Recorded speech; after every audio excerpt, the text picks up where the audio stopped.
जय हिंद दोस्तों, मैं आशु गौर आप सभी का अपने इस चैनल पर स्वागत करता हूं। हमारी ये आज की दूसरी क्लास है। एसएससी जीडी के लिए ये प्रैक्टिस क्लास चलाई जा रही है, जिसमें हम प्रीवियस ईयर जो 2021 में पेपर हुआ था जीडी का, उसके क्वेश्चन करा रहे हैं। पहले क्या होता था भाई, 25 क्वेश्चन आते थे मैथ्स के, लेकिन अब कितने आएंगे, 20 क्वेश्चन आएंगे। ठीक है, तो ये 25 क्वेश्चन जो पहले आए हुए हैं उन्हीं सेट को हम कर रहे हैं मैथ के, सिर्फ मैथ की इस क्लास में। ठीक है, तो आज की ये दूसरी क्लास है और सेट नंबर 2 है। दूसरा सेट जो है ये 1 दिसंबर का सेट है भाई, 1 दिसंबर का पहली शिफ्ट का। ठीक है, 1 दिसंबर की फर्स्ट शिफ्ट।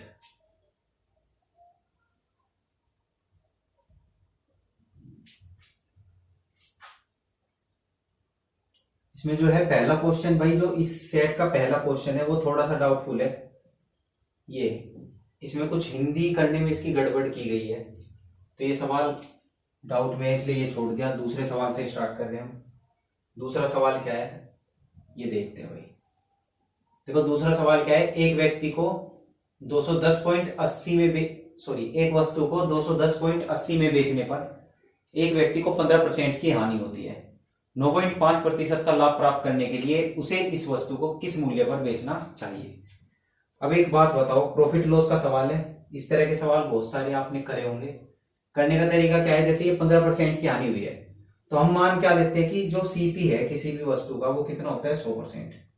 सीपी कितना होता है भाई, 100%। तो अगर 15% की हानि हुई तो उसने बेची कितने में, मतलब 85 में, 85% में बेची। तो 85% का मान ही कितना हो गया भाई, 210, क्योंकि उसने बेची कितने में है, 210.80। ठीक है, उसने बेची है 210.80 में। अब कह रहा है कि 9.5% का लाभ प्राप्त करने के लिए इस वस्तु को किस मूल्य पर बेचना होगा। अब देखो, अगर 9.5 का लाभ चाहिए तो 100 की तो वस्तु है, उसमें 9.5 का लाभ यानी कि कितने की बेचनी पड़ेगी, 109.5% में। ठीक है, इसकी वैल्यू निकालनी है। तो कैसे करते हैं भाई, इस 85 को तो नीचे लेके आ जाएंगे, 210.80 बटे में 85 और गुना में क्या आ जाएगा भाई, 109.5। इतनी बात आई समझ में। अब इसे काट दो, 5 से काटोगे 5 से 17 पर कटेगा और ये 5 से कटेगा, 5 चौक 20, 1 5 दूनी 10 और 16 पंजे 80। ठीक है, 42.16। ये 17 से कट जाएगा, 17 दूनी 34, बच गया कितना, 34, 6 2 8 81, 17 चौका 68, 3 13 136 और 17 8 136। ठीक है, आई बात समझ में। 2 डिजिट के बाद पॉइंट था तो यहां पे पॉइंट लग गया। अब इन दोनों की हमें क्या करनी पड़ेगी, मल्टीप्लाई। ठीक, कैसे करोगे, देखो क्या करना है भाई तुम्हें, 2.48 गुना 109.5। तो थोड़ा सा क्या कर लो, इसे आसान बना लो। इसे पॉइंट को हटा के नीचे क्या लगा दो, 10 लग गया तो ये 5 से कटेगा, 5 दूनी 10, ऊपर वाला 5 दूनी 10, 5 ही कम 5। ठीक है, बच गया 4, 5 नम 45, 219। और ये 2 से ये कट जाएगा भाई, 2 ही कम 2, 2 दूनी 4, 2 चौक 8। ठीक है, अब जब इनकी मल्टीप्लाई करोगे तो क्या आएगा भाई, 4 की 9 में करोगे, हाँ लास्ट डिजिट देखो, यूनिट डिजिट से भी उत्तर आ जाएगा। गुना करना चाहते हो कर लो, लेकिन मुझे पता है जब मैं इसमें किसकी 219 की गुना करूंगा तो आखिरी में क्या आएगा, 9 चौक 36, 6 आएगा। और 6 जो है वो एक ही ऑप्शन में, ऑप्शन नंबर बी में। तो ऑप्शन नंबर बी ही इसका उत्तर होगा। ठीक है, आप लोग गुना करके देख सकते हो। आई बात समझ में। पेपर में भी ऐसे ही करना है, आंसर आते ही आंसर लगाओ और आगे बढ़ जाओ। ठीक है, अगला क्वेश्चन क्या है, क्वेश्चन तो ऐड करने पड़ेगा फटो भाई। ये क्या है, टाइम स्पीड डिस्टेंस का सवाल है। एक व्यक्ति ने स्कूटर से 245 किलोमीटर की दूरी 7 घंटे में तय की। यदि मैं इलेक्ट्रिक साइकिल को स्कूटर की चाल का 3/7 से चलाए तो 4 घंटे में कितनी दूरी तय करेगा। ठीक है, पहले देखो इसने क्या दिया कि 245 किलोमीटर की दूरी 7 घंटे में तय की, तो मैं इसकी स्पीड निकाल सकता हूं भाई। स्पीड बराबर क्या होता है, डिस्टेंस अपॉन टाइम। 245/7, 7 के 21, 7 पंजे 35, कितनी आ गई भाई, 35 किलोमीटर प्रति घंटा। ठीक है, अब देखो इसने क्या कहा कि जो इलेक्ट्रिक साइकिल की चाल है वो स्कूटर की चाल का कितना है 3/7। तो 3/7, तो 7 पंजे 35, 5 के कितना आ गया 15। ये किसकी आ गई साइकिल की। अब पूछ रहा है तो 4 घंटे में कितनी दूरी तय करेगा। तो दूरी बराबर क्या होता है 4 गुना में समय। 4 घंटे की बात कर रहा तो कितना आ गया भाई 60 किलोमीटर। ठीक है, ऑप्शन नंबर सी इसका सही जवाब है। समझ में आया क्वेश्चन कैसे किया। अगला सवाल देखो, नेक्स्ट क्वेश्चन क्या है भाई, ये भी टाइम स्पीड डिस्टेंस का सवाल है। देखो क्या कह रहा है, कोई ट्रेन किसी कार की तुलना में 50% तेज चल सकती है। दोनों एक ही समय पर स्थान ए से रवाना होती है और 81 किलोमीटर दूर स्थान बी तक एक ही समय पर पहुंच जाती है। हालांकि ट्रेन के स्टेशनों पर ठहरने का लगभग समय 12 मिनट रहा है। कार की चाल बताइए। देखो जैसे कह रहा है ना, पहले ऐसे लिख लो। उसने क्या कहा कि ट्रेन जो है, कोई ट्रेन, ये ट्रेन और ये कार, ट्रेन जो है कार की तुलना में 50% तेज चलती है। तो ये कितनी चलेगी भाई 50% का मतलब 3, 50% बराबर इसे रेशो में तोड़ोगे तो कितना आ जाएगा 1/2। अगर ये 2 है इसकी स्पीड कार की, तो ट्रेन की कितनी होगी भाई 3, 50% ज्यादा। अब देखो ये स्पीड है। एक और बात आप लोगों को पता होगी कि अगर भाई दोनों चीज समान दूरी तय कर दी, भाई दूरी क्या है, दोनों ने 81 किलोमीटर तय की, तो इसका मतलब क्या है स्पीड के रेशियो का उल्टा किसका रेशियो होगा, टाइम का रेशियो होगा। तो टाइम का रेशियो क्या आ गया भाई हमारा 2, 3। ठीक है, टाइम का रेशियो क्या आ गया 2 और 3। उसके बाद देखो क्वेश्चन में क्या दिया। उसके बाद एक बात दी है कि ट्रेन के स्टेशनों पर ठहरने का समय लगभग 12 मिनट है। भाई ट्रेन तो 12 मिनट रुकी और कार जो है चलती रही। ठीक, तो ट्रेन चली कितनी देर होगी, 12 मिनट कम चली होगी कार से। तो यानी कि ट्रेन के चलने का और कार के चलने का समय का जो डिफरेंस है वो कितना आ गया 12 मिनट। और यहां पे देखो समय का डिफरेंस कितना है 1 यूनिट। तो 1 यूनिट का मान ही कितना है भाई 12 मिनट है। अब मेरे से पूछ रहा है कार की चाल। ठीक है, तो कार कितनी देर चली 3 यूनिट, यानी कि 12 36 मिनट। अगर ये 36 मिनट चली, ठीक है, और दूरी तय की इसने कितनी 81 किलोमीटर, तो इसकी स्पीड क्या आ जाएगी भाई, स्पीड बराबर डिस्टेंस अपॉन में टाइम। टाइम को घंटे में बदलोगे, 36 को घंटे में बदलोगे, कितना आ जाएगा 36/60। 6 छंग 36, 6 दाई 60। ठीक है, कितना आ गया 6 और 10 ऊपर चला जाएगा, 6/10, 6/10। ठीक है, काट दो इसे, 2 3 6, 2 पंजे 10, 3 से काट दो, 27 के 81 और 27 पंजे 5 7 35, 2 पंजे 10, 135। कितना आ गया भाई 135 किलोमीटर प्रति घंटा। ठीक है, सवाल समझ में आया। बहुत ही अच्छा सवाल है, मतलब लेवल है इस सवाल का, कोई आसान सवाल नहीं है। अगला सवाल देखते हैं भाई क्या है। देखो भाई, अगर तुम्हें जीडी का पेपर क्वालिफाई करना है, अगर सच में ही किसी को नौकरी चाहिए और वो चाह रहे हैं कि मैं इन 2 महीनों के, 2 भी नहीं बचे अब तो, 5 दिन कम हो गए, ठीक है, वो क्वालिफाई करना ही करना चाहता है, तो आपको रोज 10-12 घंटे पढ़ना होगा। ये क्लास देखिए, इससे आपको क्वेश्चन का आइडिया हो जाएगा। पेपर में देखो क्वेश्चन जब मतलब किस लेवल के क्वेश्चन आते हैं, मिक्स क्वेश्चन करते समय दिमाग कैसे काम करता है, ये सब आप सीख लोगे इस क्लास की मदद से। ठीक है, तो आप ये क्लास जरूर देखो और कॉपी पेन लेके बैठा करो। बिना कॉपी पेन के क्लास देखना मतलब अपने आप को धोखा दे रहे, अपने घर वालों को धोखा दे रहे तुम। ठीक है, ऐसे बस टाइम पास कर दे। सवाल पढ़ो, ये क्या कह रहा है। पिछले वर्ष एक्स और वाई की आय का अनुपात 4:5 था। पिछले वर्ष और इस वर्ष उनकी आय के अनुपात क्रम से 3:4:2:3 थे। यदि उनकी वर्तमान आय का योग 15,400 है तो एक्स की वर्तमान आय। देखो ये सवाल जो है RS अग्रवाल में भी मिल जाएगा तुम्हें, बहुत बार मैं भी करा चुका हूं ये सवाल। रेशो वाले चैप्टर में मिलेगा, RS अग्रवाल में जो रेशो वाला चैप्टर है वहां सवाल मिलेगा। पेपर में भी आ चुका है 2-3 बार, अब फिर आ गया। तो देख लो एक बार तरीका कैसे करेंगे। देखो एक्स और वाई का अनुपात कितने हैं 4:5। उसके बाद क्या कहा, पिछले वर्ष और इस वर्ष उनकी आय का अनुपात क्रम से कितना है 3:4 और 2:3। यानी कि इसकी भाई की पिछले साल की तो है 3 और इस साल की है 4, और इस वाले की पिछले साल की है 2 और इस साल की है 3। ठीक है, अब देखो मेरी एक बात ध्यान से सुनोगे, क्या है भाई बात।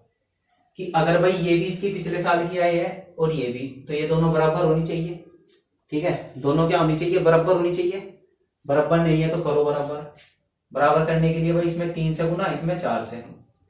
अगर इधर 3 से करी, देखो ये दोनों क्या है, रेशो में है, तो इसमें भी 3 से करनी पड़ेगी, और इसमें 4 से की तो इसमें भी 4 से करनी पड़ेगी। इतनी बात आई समझ। अब इधर आ जाओ, इधर भी ऐसे ही है कि भाई ये और ये पिछले वर्ष की आई है वाई की, तो दोनों बराबर होनी चाहिए। तो इसमें 2 से गुना कर दू, 30 बन गया, और इसमें 15 से, इसमें भी करनी पड़ेगी भाई 15 से।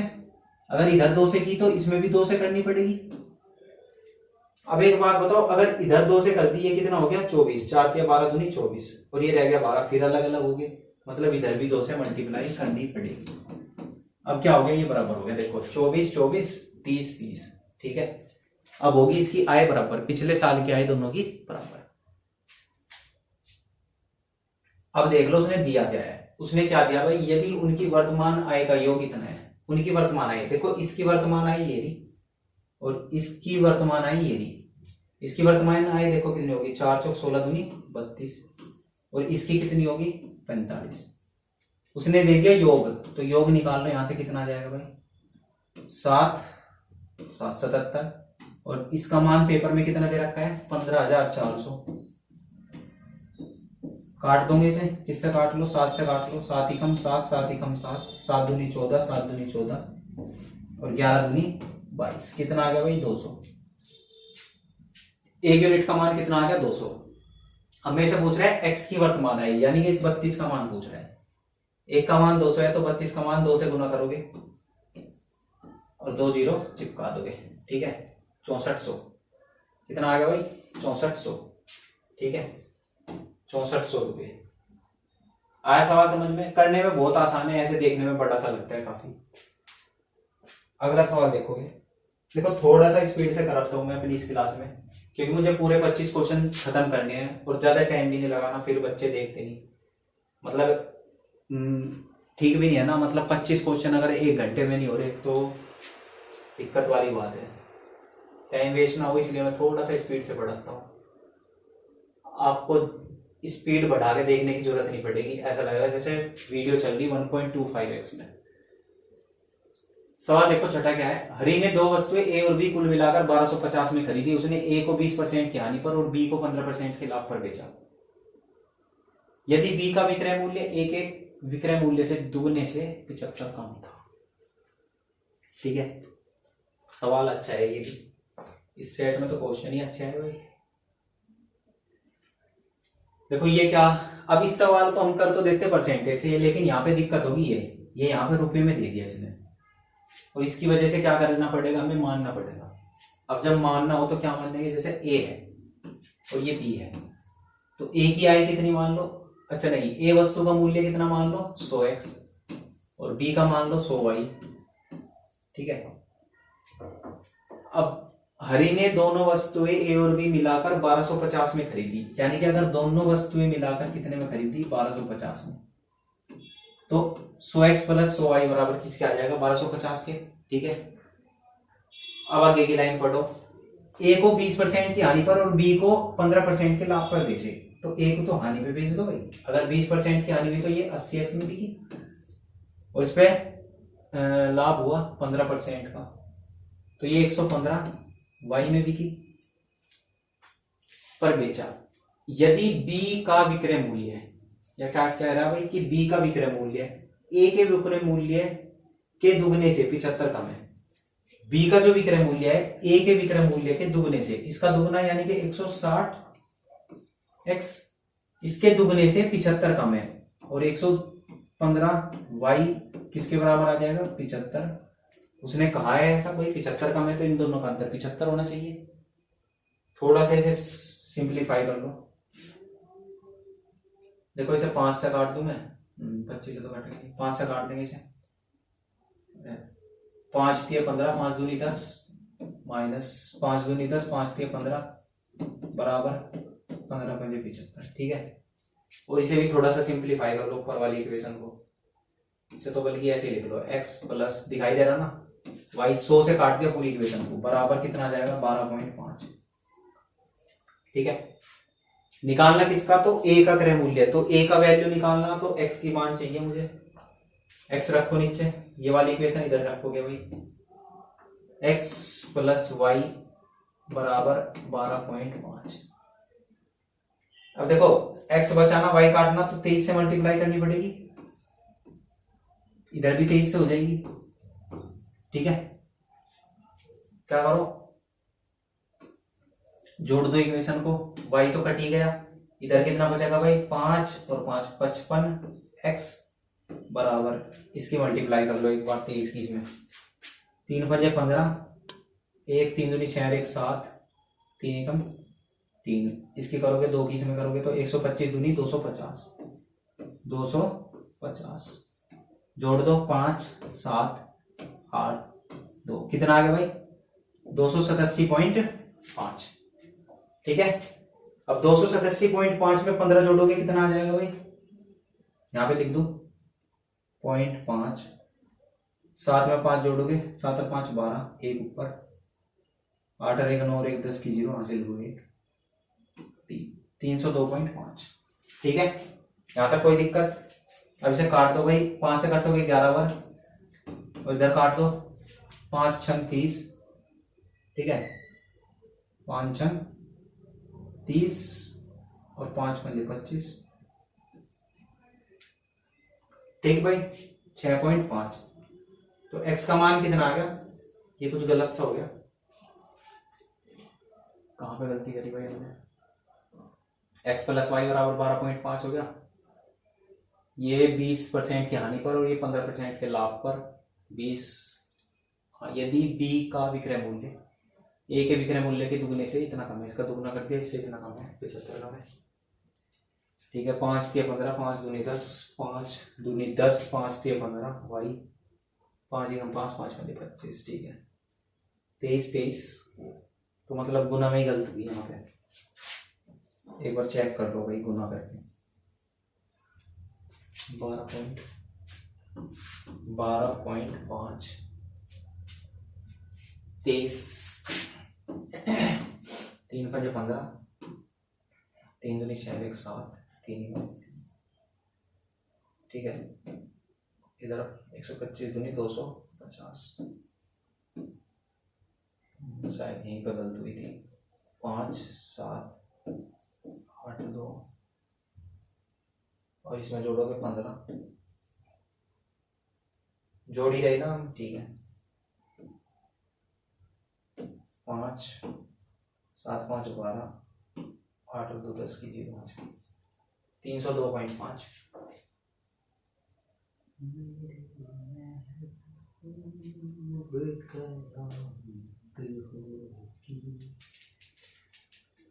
आज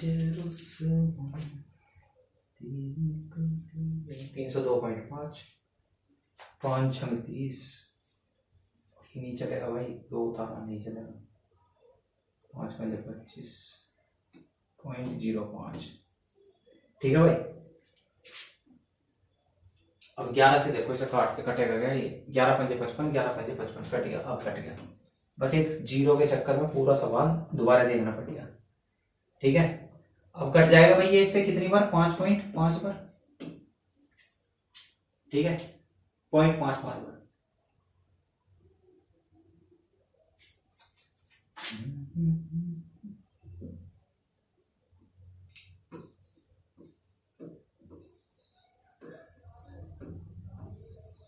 ठीक है, अब बिल्कुल ठीक है।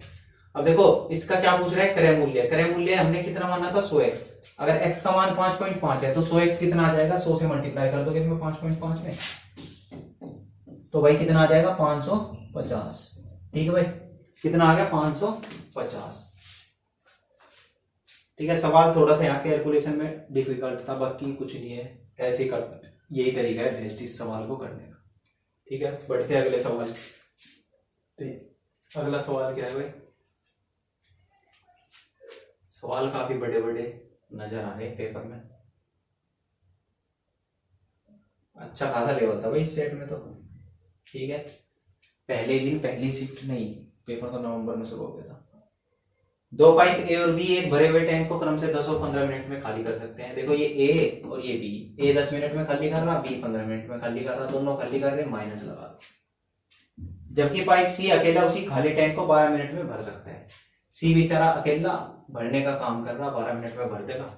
जब टैंक पूरा भरा होता है तो ए और बी को 4 मिनट के लिए खोला जाता है। अब खोल लेंगे, पहले इनका क्या लो, एलसीएम, यही तरीका है करने का।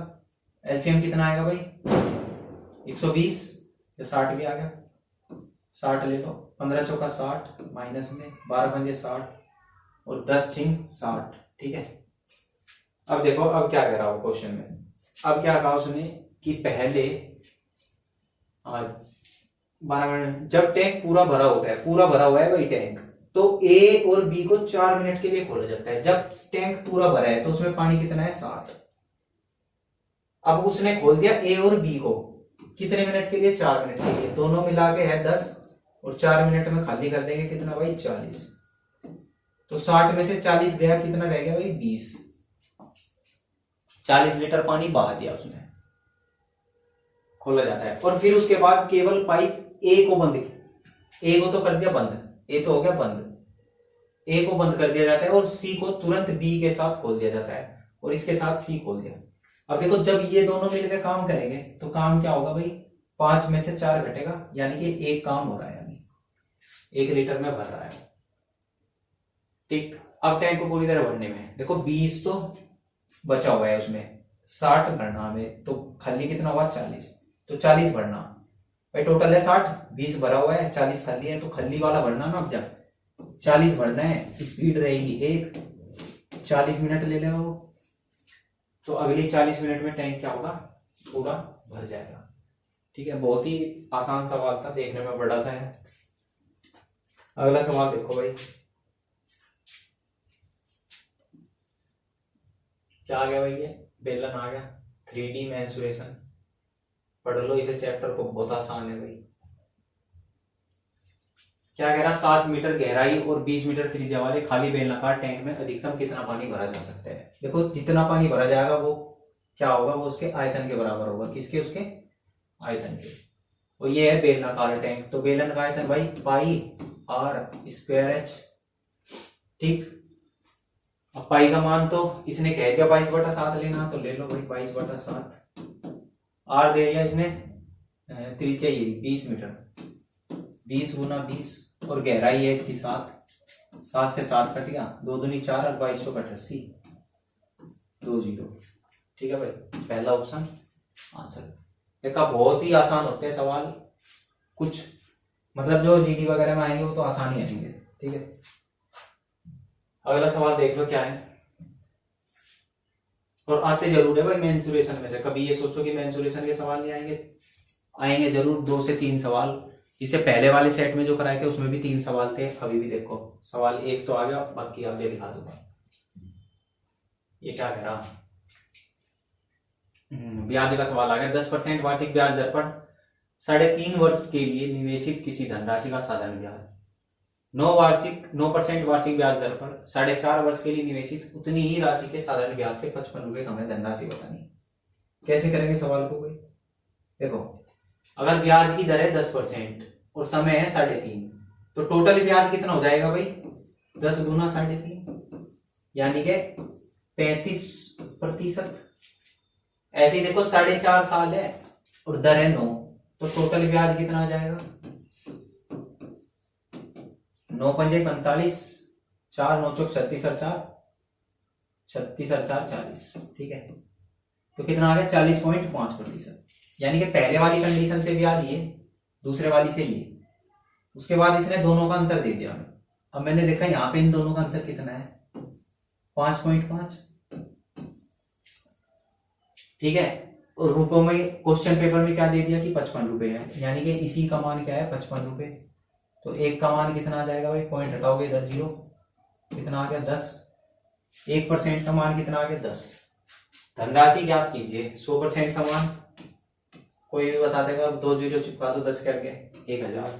ठीक है, सबसे बेस्ट तरीका इस सवाल को करने का, देख लो एक बार और देख लो। चलो अब देखो भाई अगला सवाल, सवाल नंबर 10। 10 बहाने करके दिल आ रहा है। सिंप्लीफिकेशन ये खुद करोगे भाई, सिंप्लीफिकेशन के सवाल में छुड़वा देगा, खुद करोगे। ठीक है, गुना भाग जोड़। अगला सवाल, 9 संख्याओं का औसत 20.6 है, उनमें से 3 संख्याओं का औसत 26.1 है, जबकि अन्य 3 संख्याओं का औसत 15.2 है। शेष 3 संख्याओं का पूछ रहा है हमारे से। देखो बिल्कुल बेसिक तरीके से करो, कोई दिक्कत नहीं।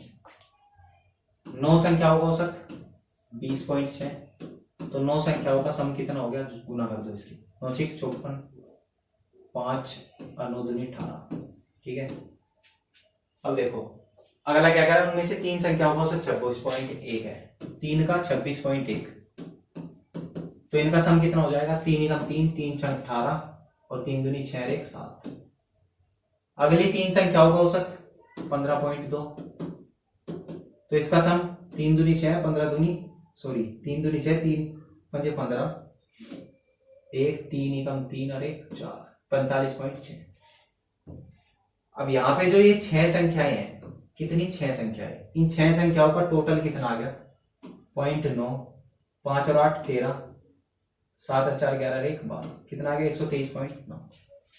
9 संख्याओं का जोड़ है 185.4, 6 का आ गया 123.9, तो जो बाकी बची 3 संख्या उनका सम कितना होगा भाई, इसमें से ये घटा देंगे, घटा दो। 4 14 में से कितने गए 9, कितना बचेगा भाई 5। ठीक है, इधर बच गया 4, 4 में से 3 गया 1। ठीक, इधर ये 8 या 8 में से 2 गया 6, कितना बच गया भाई 61.5। अब 3 संख्याएं हैं जिनका योग है 61.5, इनका औसत पूछ रहा है, तो कितना आसान है भाई, उतना ही आसान है जितना रोटी खाना आसान है। 61.5 बटे में कर दो 3, काट पीट मचा दो बस, 3 दूनी 6, 3 पंजे 15, कितना आ गया भाई 20.5, ऑप्शन नंबर सी। ठीक, तो बेसिक तरीके से करा, कुछ इसमें मतलब मैंने कंफ्यूजन क्रिएट नहीं किया, बिल्कुल सिंपल तरीके से सोल्व कर दिया। ऐसे ही कर लो पेपर में भी, कोई दिक्कत नहीं। कम ज्यादा के चक्कर में बच्चा कंफ्यूज हो जाता है कि ये इससे इतना कम, ये इससे इतना ज्यादा है, और पेपर में कुछ नहीं होता, फिर कम ज्यादा में ही रह जाओ। ठीक है, अगला सवाल देखोगे, HCF पूछ रहा है हमारे से। क्या पूछ रहा है भाई, HCF कैसे निकाल लोगे। अच्छा, HCF किन 2 संख्याओं के बीच है, देखो 2 संख्याओं का निकाल लो, इन दोनों से निकाल लो। ये एक डिफरेंस वाला मेथड भी होता है भाई, 2 संख्याओं का डिफरेंस लो, उनका निकाल लो HCF। तो ज्यादातर केस में वही इसका HCF आ जाता है। इनका अगर मैं डिफरेंस चेक करूं, देखो 12 में से 3 गए 9, ठीक, इधर बचा 10, 10 में से 7 गए 3, 39 आ गया, और इनका कितना आ जाएगा डिफरेंस, 11 में से 2 गए 9, ठीक, और इधर बचेगा 10 में से 5 गए, गलत घटा दिया हमने, अब बिल्कुल गलत घटा दिया।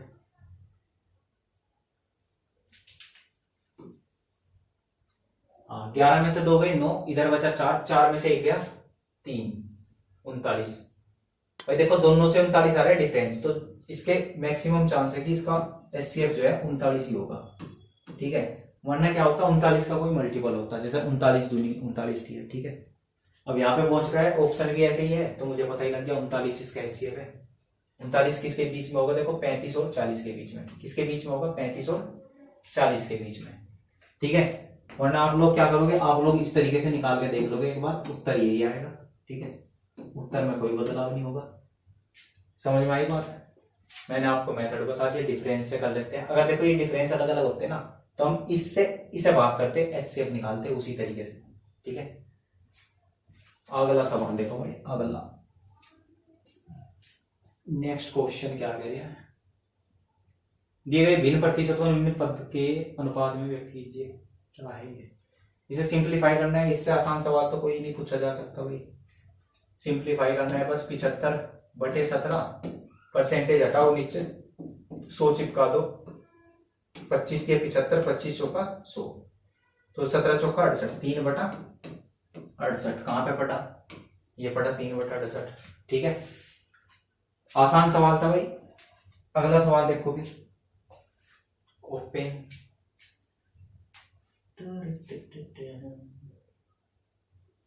क्या कह रहा कि सर्दियों के मौसम में शुरू होने वाला, अभी सर्दियों का मौसम, एक दुकानदार ने स्वेटर का मूल्य 1422 से घटाकर 1264 कर दिया।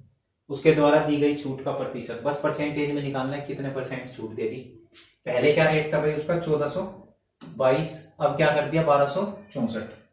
ठीक है, तो छूट कैसे निकलोगे भाई, देखो कितना घटा दिया इसने, 1422 में से 1264 घटा दो। अभी भाई घटा दो, 12 में से 4 गए 8, इधर 11 में से 6 गए 5, और इधर 3 में से 2 गए 158 रुपए की छूट दे दी उसने। कितने पे दी भाई, अंकित मूल्य का, अंकित मूल्य था 1422, 1422 गुना में 100 चिपका दो और इसकी बस गुना भाग सी कर लो। ठीक है, काट दो भाई से, 2 से 4 से काट दो, क्या नहीं कटेगा, 2 से काटो इसे, 2 सते 14, 2 ही कम 2, 2 ही कम 2। ठीक है, इसे काट दो 2 से, 2 सते 14 और 2 में 18। ठीक है, अब कटेगा क्या, ये नहीं कट रहा। अच्छा मुझे ये बात बताओ भाई, ये कितना है, 700, अच्छा 79 नहीं, अगर 90 कर दू इसे, कोई नहीं चलो भाग कर लो इसे, कटेगा तो है नहीं, 7 8 9, 3 से, लेकिन ये नहीं कट रहा, डिवाइडेड कर लो भाई से 711 से, 790 एक बार जाएगा भाई, 711 आ गया, इधर बच गया कितना, 10 में से 1 गया 9, और इधर बचे 8, 8 में से 1 गया 7, 1 0 और उतार लोगे, फिर कितनी बार चलेगा, 1 बार, तो 11 पॉइंट कुछ आएगा, ये पटा। ठीक है, इतने से ही काम चला लो, 11.11। समझ में आई बात। अगला सवाल, बस कैलकुलेशन थी इस क्वेश्चन में, इसीलिए पेपर में पूछा, बाकी कुछ नहीं है। ये फिर सिंप्लीफिकेशन का सवाल खुद करोगे, स्क्रीनशॉट ले लो इसका। देखो किसी में कुछ लॉजिक लग रहा होगा क्वेश्चन में, सिंप्लीफिकेशन में, तो मैं बता दूंगा, ये सिंपल गुना भाग करनी, खुद करोगे ये। अगला सवाल देखो,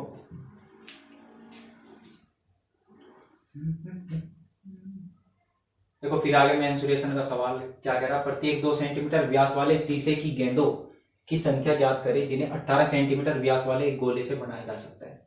एक बड़ा गोला है, उसमें छोटी छोटी गोलियां बनाई शीशे की, बताओ कितनी होगी गोलियों की संख्या, ये पूछ रहा हूं। ठीक है, तो गोलियों की संख्या, ऐसे ही सवाल पिछले सेट में भी कराया था, ईंट की संख्या पूछ रहा था शायद, ठीक उसी तरह का सवाल है। गोलियों की संख्या जो है वो कितनी होगी, वो बराबर होगी बड़े गोले की, बड़े गोले का आयतन और बटे में छोटे गोले का आयतन। बड़ा गोला क्या है, 18 सेंटीमीटर व्यास का, छोटी गोलियां है 2 सेंटीमीटर व्यास की। गोले का आयतन पता ना भाई सबको, 4/3 पाई आर की 3, और नीचे भी यही फॉर्मूला लगेगा भाई, 4/3 पाई आर की 3, लेकिन ये R1 बड़े गोले की, R2 छोटे गोले की। अब देखो इसमें क्या है, एक चीज समझ लो, अभी आगे कभी भी क्वेश्चन आएगा तो ये लिखने की जरूरत नहीं, क्या करना देखो, 4/3 पाई पाई कट के, तो जो बचा क्या बचा, R1³ बटे R2³। तो इस तरह का सवाल जब भी आएगा, अगर दोनों ऊपर नीचे क्या हो, जैसे बेलन बेलन, शंकु शंकु या गोला गोला, तो उस कंडीशन में क्या करो, जितनी भी उसमें ये कांस्टेंट टर्म है उसे छोड़ दिया करो, उससे उत्तर पे कोई फर्क नहीं पड़ेगा। अब डायरेक्ट क्या करो, देखो इसका व्यास 18 सेंटीमीटर है तो इसकी त्रिज्या 9, और 9 का क्यूब है तो 9 गुना 9 गुना 9। इसका व्यास 2 सेंटीमीटर है तो इसकी त्रिज्या 1 गुना 1 गुना 1। अब ये तो कोई फर्क नहीं पड़ेगा इससे, ऊपर 9 का क्यूब है तो कितना होता है 729, ऑप्शन नंबर ए। ठीक है, आसान सवाल था, लिखने की जरूरत नहीं थी, बस समझाने के लिए बता दी, ऐसे हो जाएगा देखते ही सवाल धुआं धुआं कर दोगे पेपर में। देखो एक बात बताऊं, मैं जितने भी सेट कराऊंगा ये प्रैक्टिस सेट प्रीवियस ईयर के हैं, अच्छे क्वेश्चन है। जो पिछले साल आए थे मुझे लगा बढ़िया लेवल था, पिछली बार जो जीडी का था अच्छा लेवल था, इससे ज्यादा हार्ड तो बनाएंगे नहीं, या तो इतना ही रखेंगे या इससे इजी रखेंगे। ठीक है, एग्जामिनर, तो आप बस ये प्रैक्टिस सेट करते रहो मेरे साथ, बहुत अच्छा मैथ हो जाएगा आपका, बहुत बढ़िया स्कोर करके आओगे पेपर में। सवाल देखो भाई, ये अगला क्या कह रहा, किसी कक्षा में 100 छात्रों के औसत अंक 80 थे। वरीयता सूची में शीर्ष 15 छात्रों और नीचे से 15 छात्रों के औसत क्रमशः 84 और 74 थे। शेष छात्रों के औसत अंक बताओ भाई। बहुत अच्छा सवाल, अभी जैसे बताया था ना अनुसंख्या वाला, बिल्कुल वही तरीका लेके चलो। देखो 100 छात्र और इनके औसत 80, तो इनका सम कितना हो गया भाई 8000। ठीक है, गुना कर देते हैं भाई इनकी सिंपल जवाब। ऊपर के 15 स्टूडेंट, इनका औसत है 84 और जो नीचे से 15 स्टूडेंट है इनका औसत है 74। तो इन दोनों का सम निकाल लो। 15 चौका 60, 6 15 7 135, 135 और 6 141, 15 चौका 60। ठीक है, 6 15 8 120, मैंने कुछ गलत कर दिया। 15 7 105, यही तो गलत किया।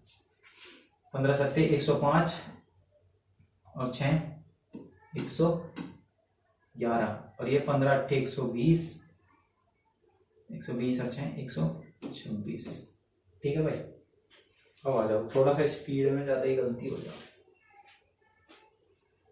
अब देखो 15 और 15 कितने बच्चे हो गए भाई, टोटल 30 बच्चे आ चुके, रह गए कितने 70, दिखाई नहीं देना भाई, रह गए कितने भाई 70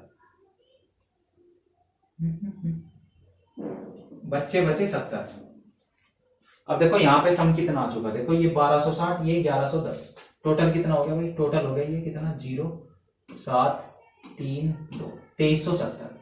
8000 में से 2370 आ चुका, रह गया कितना, घटा दोगे, 0 में से 0 गई 0, 10 में से 7 गए 3, 9 में से 3 गए 6 और 7 में से 2 गए 5, 5630। तो जो 70 बच्चे हैं उनका सम कितना है, 5630 है।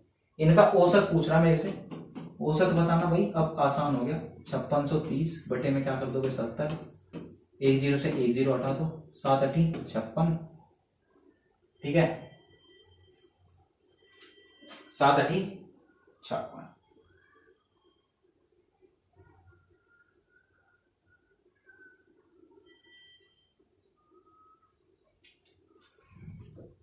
क्या करोगे भाई, 80.0 लगा लो, 3 उतार लो,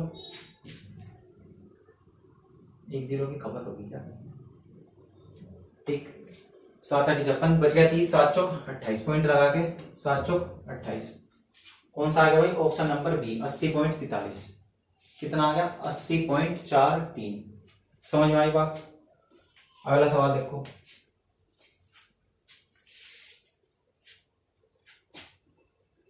सवाल नंबर 18। बहुत सही भाई, सवाल नंबर 18 देखोगे भाई, 3 संख्याएं इस प्रकार है कि पहली संख्या तीसरी संख्या से 30% अधिक है। 1 मिनट दो भाई, मुझे पता नहीं क्या ड्रामा है।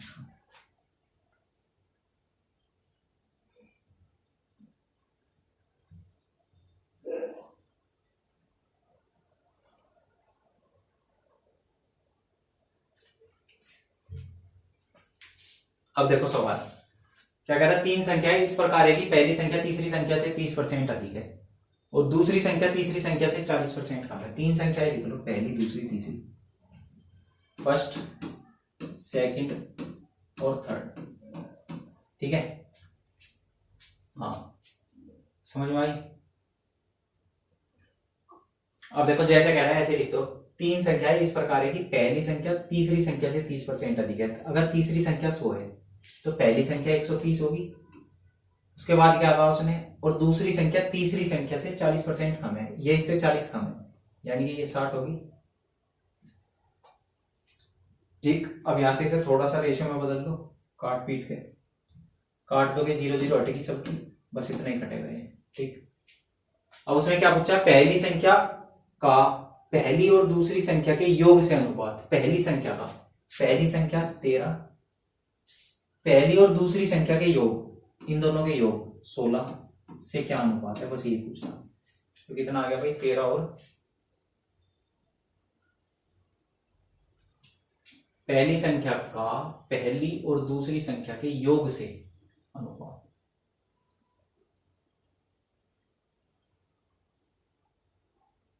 13 और 16 आना चाहिए भाई, ये यहाँ पे 19 नहीं 16 होगा।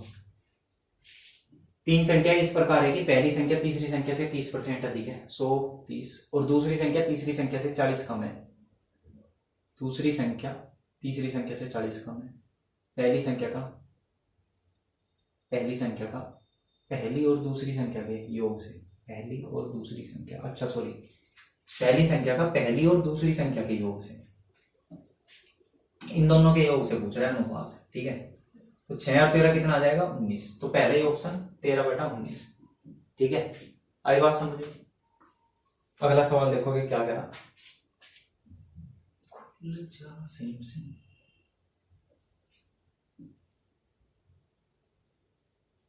एक वस्तु की कीमत में प्रति वर्ष 20% की वृद्धि होती है और तीसरे और चौथे वर्ष के अंत में इसकी कीमतों का अंतर 86.40 है, ठीक है। अच्छा सवाल लग रहा, 2 वर्षों में इसकी कीमत देखो क्या कह रहा है कि वस्तु की कीमत में हर साल 20% की वृद्धि हो रही है, यानी कि अगर इस साल 100 थी तो अगले साल 120, बस ऐसे ही मान लो कि मान लो वस्तु 100 रुपए की थी, अगले साल कितने की हो जाएगी भाई 120 की, और उससे अगले साल 20% बढ़ा दो इसका 20%, 24 144 की होगी भाई।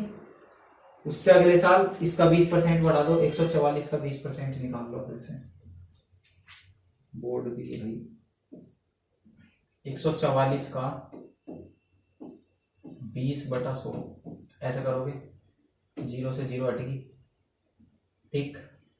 2 पंजे नहीं काटो मत इसे, 288 आ गया ना, और 1 पॉइंट लगा दो बस यहाँ पे 28.8, इसमें जोड़ोगे 28.8 कितना बनेगा भाई, कितना बनेगा 0.8, ठीक है। और 8 और 4 12 का 2 का हासिल 2 4 6 1 7, वैसे जोड़ने की जरूरत भी नहीं थी क्योंकि इसने क्या दिया कि तीसरे तथा चौथे वर्ष की कीमतों का अंतर। अब इन दोनों का अंतर दे दिया मुझे, इन दोनों का अंतर कितना दे दिया 86.40, और हमारा कितना है अंतर 28.8, ठीक है। हमारा कितना है भाई 28.8, और क्वेश्चन में क्या दिया 86.40, ठीक है। तो 1 यूनिट का मान कितना हो जाएगा भाई 28.8 किसके बराबर है 86.40, काट दोगे इसे, किससे काट दो 4 से काट लो भाई, 4 7 28, 4 दूनी 8, 4 दूनी 8, 4 एकम 4, 4 6 24, तो छोड़ दो। अब कटेगा 8 9 72,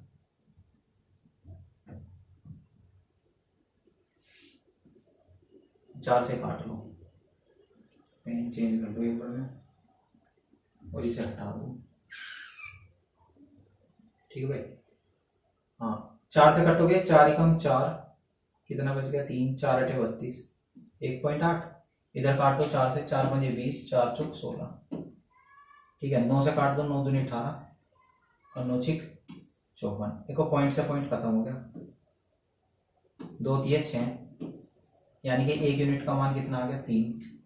अब अगर 1 यूनिट का मान 3 है, वो पूछ रहा है मेरे से, तो दूसरे वर्ष के अंत में इसकी कीमत, दूसरे वर्ष के अंत में यानी कि इसकी, ठीक है। अब इसकी कीमत कितनी हो जाएगी भाई, 1 का मान 3 है तो 12 का मान 12 दिए 36, 12 24 12 36, 360, क्या आ गया भाई ऑप्शन नंबर डी, ठीक है। समझ में आया सवाल, हमने इसे सिंपल तरीके से किया क्योंकि अगर किसी और तरीके से रेशियो वगैरह से करोगे तो डिफिकल्ट हो जाएगा सवाल। सबसे आसान मेथड है, लास्ट में बस एक बार कैलकुलेशन करनी पड़ी बस यहाँ पे, ठीक है, इसके अलावा कुछ नहीं है। तो ध्यान रखना इस तरह के सवाल आए तो इसी मेथड से सोल्व करो इसको, ठीक। कितने सवाल रह गए, एक बार से बंद करके खोल लो, 1 मिनट दो भाई मुझे, इसे क्या कर दूं मैं, बंद करके खोल दूं, क्लोज विंडो, और दोबारा ऑन कर लेते हैं इसको।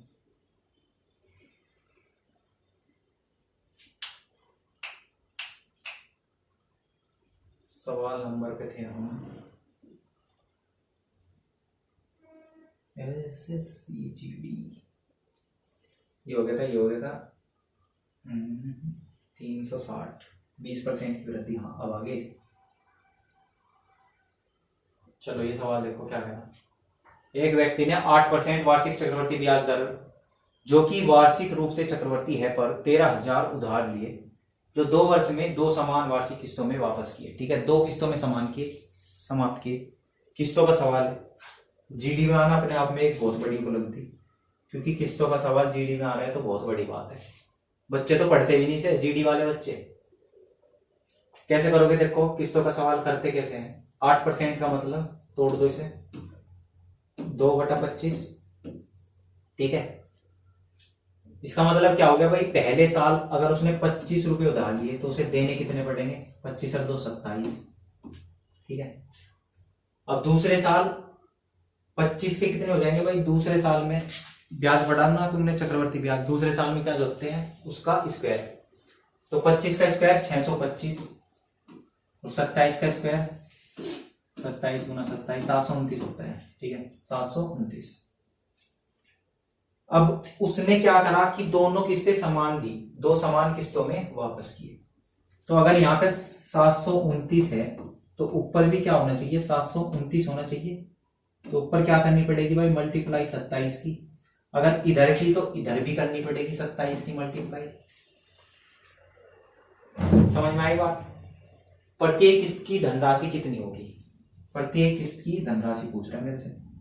देखो वैसा तो पता मुझे यहीं से लग गया कि अगर 729 रुपए की किस्त है उसके मल्टीपल में ही होगी, और 729 का मल्टीपल पहला ही ऑप्शन दिखाई दे रहा मुझे। ठीक, लेकिन देख लो निकालते कैसे हैं, क्योंकि अलग तरह का सवाल है किस्तों का। अब देखो यहाँ पे इनकी मल्टीप्लाई करोगे, 7 पंजे 35, 5 7 दूनी 14, 5 दूनी 10, 24 और 3 27, 2 2 दूनी 4 और 2 6, 675। तो इसका मतलब क्या हुआ कि टोटल धनराशि 625 प्लस 675 कितनी होगी? 12 और 1 13, 1300। और पेपर में कितनी कह रखी कि 13,000 थी, तो 1300 का मान 13,000, तो 1 का मान भाई 10, तो 729 का मान कितना हो जाएगा? 7,290। और यही इसका उत्तर हमने बता दिया था इसका। ठीक है, इस तरह ये सवाल सोल्व करते हैं भाई, किस्तों के सवाल। अगला देखोगे,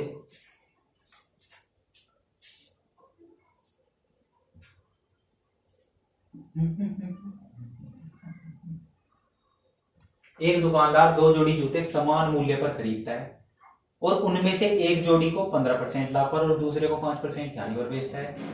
यदि इनके विक्रय मूल्यों का अंतर 140 है तो पूरे सौदे में उसे लाभ हुआ या हानि हुई, ये पूछ रहा हूं ऐसे। ठीक है, अब देखो सवाल कैसे करेंगे भाई। 2 जोड़ी जूते समान मूल्य पर खरीदता है, दोनों का सीपी सेम है, बहुत अच्छा हो गया फिर तो। देखो भाई 15% का मतलब क्या होता है? रेशो में बदलो इसको, 3/20 और दूसरा क्या है? 5%। 5% का मतलब 1/20। ठीक, अब दोनों, इसका मतलब क्या हुआ? देखो इसका मतलब हो गया कि उसने 20 का सामान 15% के लाभ पे बेचा, यानी कि 23 में बेच दिया। और इसका मतलब क्या हो गया कि उसने 20 का सामान हानि में बेचा तो 19 में बेच दिया। उसने क्या कहा था कि उनके दोनों समान मूल्य पर खरीदे। अगर समान मूल्य पर खरीदे तो इसका मतलब सीपी सेम होना चाहिए, और सीपी सेम ही है। ठीक है, सीपी सेम है तो बात खत्म। बात क्या होगी? खत्म। उसने कहा कि उनके विक्रय मूल्य का अंतर 140 है। यहां पे देखो इनका अंतर कितना है? 4 का मान कितना दे दिया? 140। तो 1 का मान कितना आ जाएगा भाई? 4 से काट दो इसे, 4 के 12, 4 पंजे 20, 35। अगर 1 का मान 35 है, यदि उनके भी, हाँ, तो इस पूरे सौदे में इसे कितने का लाभ हुआ? यहाँ पे देखो भाई, यहाँ पे 3 का लाभ हुआ और यहाँ पे 1 का नुकसान, यानी कि लाभ रह गया 2 का। 3 का लाभ, 1 का नुकसान, लाभ रह गया 2 का। और 2 का मान पूछ रहा है, 1 का मान 35, 2 का मान कितना हो जाएगा? 35 दूनी 70। ठीक है, आया सवाल समझ में? देखो भाई समझना तो पड़ेगा, अब टाइम कम है। ठीक है, इतना डिटेल में तो नहीं पढ़ाया जा सकता इस टाइम, तो आपको थोड़ा सा मतलब मेहनत ज्यादा करनी पड़ेगी। पेपर पहले होना था मार्च में, अब आ गया जनवरी में, तो मेहनत तो बढ़ानी पड़ेगी भाई। ऐसा तो काम नहीं चलेगा, वैकेंसी भी कम होगी। बता रहे थे बहुत ज्यादा वैकेंसी 60-70 के आसपास, अभी आई कुछ भी नहीं।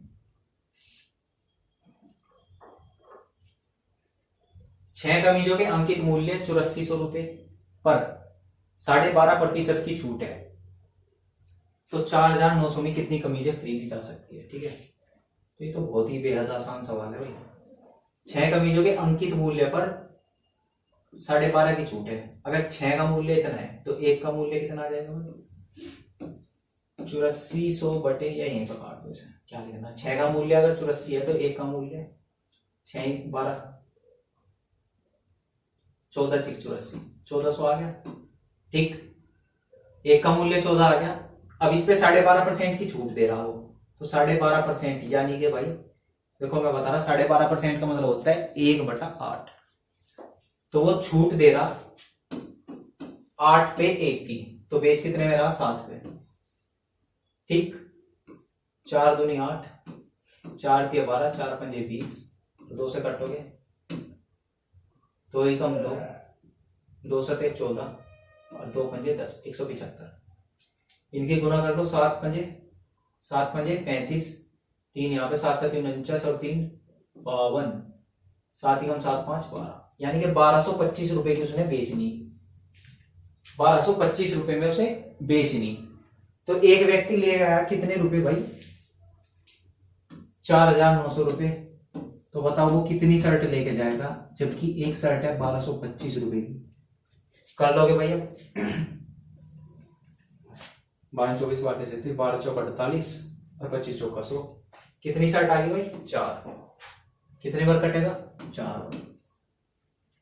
ठीक है, आसान सवाल था।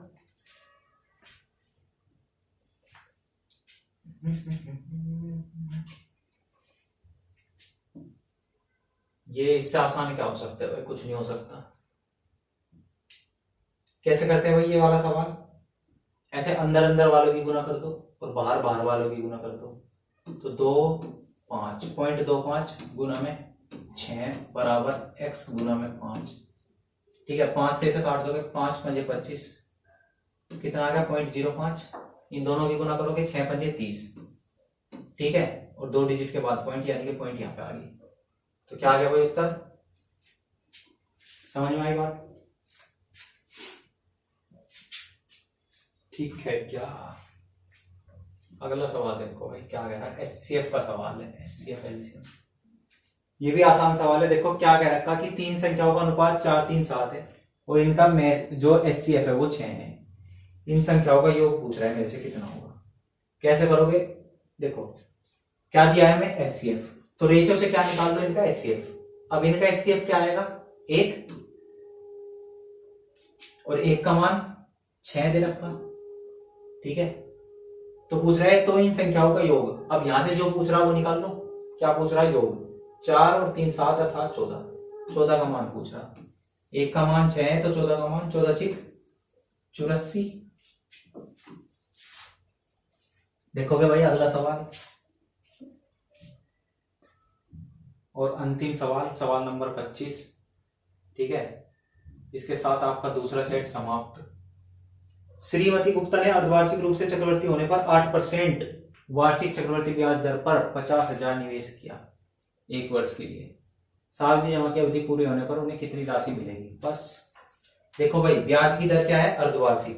ब्याज कैसे लग रहा है? अर्धवार्षिक। कहाँ है ये? अर्धवार्षिक लग रहा, और ब्याज की दर है 8%। जब ब्याज अर्धवार्षिक लग रहा तो दर कितनी हो जाएगी? आधी, और समय कितना हो जाएगा? दुगुना। यानी कि 2 वाला फॉर्मूला लगा दो चक्रवर्ती ब्याज का, 2a + b। ठीक है, तो पहले साल देखो 4%, 50 का 4%, 5 चौक 20 और 2 0। ए का मान कितना आ गया? 2000, 2 से गुना हो रही है, प्लस अब बी का मतलब होता है इस 2000 का 4%। 2000 का 4% कितना आ जाएगा? 4 दूनी 8, 80। कितना आ गया भाई? 80। तो ब्याज कितना हो गया भाई? 200, वो 1 साल का 4080। ठीक है, उसने पूछा कितनी राशि मिलेगी भाई? 50,000 उसके पास थे, 4080 रुपए का ब्याज मिल गया, तो उसे राशि मिल जाएगी कितनी, 5480 रुपए वापस मिलेंगे। ठीक है भाई, तो इसी के साथ 25 सवाल समाप्त। सेट नंबर 2 भी हो गया। बड़े ध्यान से देखो भाई, अगर तुम्हें सिलेक्शन चाहिए तो ईमानदारी से पढ़ो और ये वीडियो वगैरह देखो, बहुत हेल्प मिलेगी तुम्हें। ठीक है, टाइम बिल्कुल वेस्ट नहीं हो रहा यहाँ पे। तो आज के लिए इतना ही, अगली क्लास में हम एक और प्रैक्टिस सेट करेंगे अगला। जय हिंद, धन्यवाद।